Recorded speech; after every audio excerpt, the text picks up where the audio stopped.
Identification of নাউনের নতুন আরেকটি ক্লাসে আপনাদের আবার ওয়েলকাম। আজকের ক্লাসে আমরা শিখব নাউন কাকে বলে, নাউন কত প্রকার ও কী কী। So enjoy the class.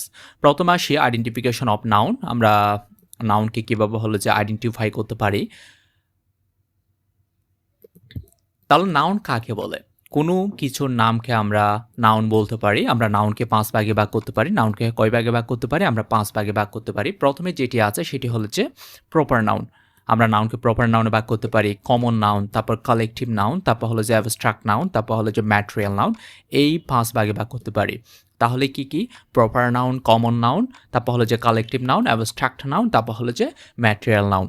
তাহলে নাউনকে আমরা যদি কয় ভাগে ভাগ করতে পারি সেটা বলা হয়, সেক্ষেত্রে আমরা বলবো যে 5 ভাগে ভাগ করতে পারি। কি কি যদি বলা হয়? Proper noun, common noun, collective noun, abstract noun এবং হলো যে ম্যাটেরিয়াল নাউন। আশা করি বুঝতে পেরেছেন এতটুকু পর্যন্ত। এবার আসি প্রপার নাউন কাকে বলে। প্রপার নাউন কাকে বলে? যে ওয়ার্ড দ্বারা কোনো ব্যক্তি, বস্তু, স্থানের নির্দিষ্ট নাম বোঝাবে, অর্থাৎ নির্দিষ্ট নাম হতে হবে, তাকে কি বলা হয়? প্রপার নাউন বলা হয়। যেমন এক্সাম্পল দিয়েছি আমি অনেকগুলো এখানে, যেমন ট্রিনা।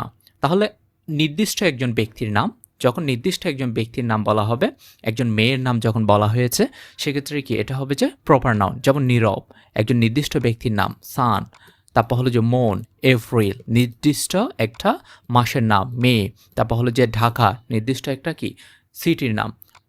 তারপর হলো যে খুলনা। যখন নির্দিষ্ট কোনো ব্যক্তি, বস্তু এবং স্থানের নাম বলা হবে, সেক্ষেত্রে আমরা বলবো যে সেটা কি প্রপার নাউন। আশা করি বুঝতে পেরেছেন। এবার আসি কমন নাউন। কমন নাউন কাকে বলে? কমন নাউন কাকে বলে? যে ওয়ার্ড দ্বারা জাতিবাচক এবং শ্রেণীবাচক সাধারণ নামকে বোঝায় তাকে আমরা কমন নাউন বলি বা বলা যায়। যেমন যদি আরেকবার পড়ি আমরা, জাতিবাচক এবং শ্রেণীবাচক সাধারণ নামকে, জাতিবাচক এবং শ্রেণীবাচক কি সাধারণ নামকে কি বলা হয়? কমন নাউন বলা হয়। যেমন কান্ট্রি, অর্থাৎ হলো যে দেশ, অনেকগুলো দেশ, এখানে হলো যে সাধারণ নাম, এখানে সুনির্দিষ্ট কোনো দেশ নয়। যেমন বাংলাদেশ, পাকিস্তান যদি বলা হয় নির্দিষ্ট করে, সেটা কি হবে? প্রপার নাউন হবে। যখন অনেকগুলো দেশ, কান্ট্রি, তখন কি এটা হলো যে কমন নাউন। যেমন টিচার, সুনির্দিষ্ট কোনো একজন শিক্ষক নয়, শিক্ষক, পুরো শিক্ষক, তাহলে কি এটা হলো যে একটা কমন নাউন। বুক, নির্দিষ্ট কোনো একটা বুক নয়, সকল বুককে বোঝাচ্ছে, সাধারণ নামকে বোঝাচ্ছে। বিল্ডিং, মুভি, তাহলে কি এটা হলো যে কমন নাউন। তাহলে কমন নাউন থেকে আমরা হলো যে প্রপার নাউন ইজিলি বের করতে পারি। যেমন হলো যে বুক হলো যে একটা কমন নাউন, যখন বাংলা বই বা হলো যে ইংরেজি বই এরকম বলা হবে, তখন কি এটা হলো যে প্রপার নাউন। আশা করি বুঝতে পেরেছেন। এবার হলো যে কালেকটিভ নাউনে দেখি আমরা। কালেকটিভ নাউন কাকে বলে?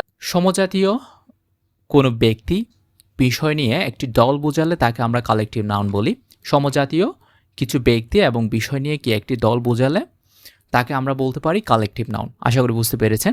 যদি আমরা এক্সাম্পল দেখি, school, flock, team, library, committee, gang, crowd, family, army, এই যে সমজাতীয় কি কিছু ব্যক্তি নিয়ে গঠিত, যেমন আর্মি অনেকগুলো সমজাতীয় ব্যক্তি নিয়ে গঠিত।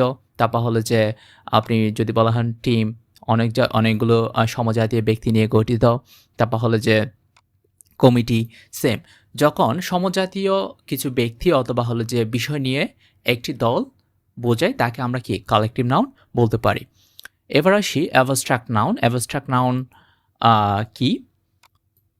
এটা খুবই গুরুত্বপূর্ণ এবং আমি সহজভাবে বোঝানোর চেষ্টা করব। যেমন অ্যাবস্ট্রাক্ট নাউন অনেকে বুঝতে পারেন আসলে, যে এমন গুণ, কাজ, অবস্থা যাকে দেখা যায় না এবং কি যায় না, তাকে আমরা অ্যাবস্ট্রাক্ট নাউন বলি। যেমন এমন কিছু গুণ বা কাজ বা অবস্থা যাকে কি করা যায় না, দেখা যায় না। যেমন আমরা এভাবে বলতে পারি, যে জিনিসটাকে হলো যে দেখা যায় না, গণনা করা যায় না, ছোঁয়া যায় না, সেটাকে আমরা অ্যাবস্ট্রাক্ট নাউন বলতে পারি। তাহলে তিনটা জিনিস দেখা যাবে না, ছোঁয়া যাবে না, গণনা করা যাবে না, তাকে আমরা কি বলতে পারি? অ্যাবস্ট্রাক্ট নাউন বলতে পারি। প্রথমে আসি পেশেন্স। এটা হলো যে ধৈর্য।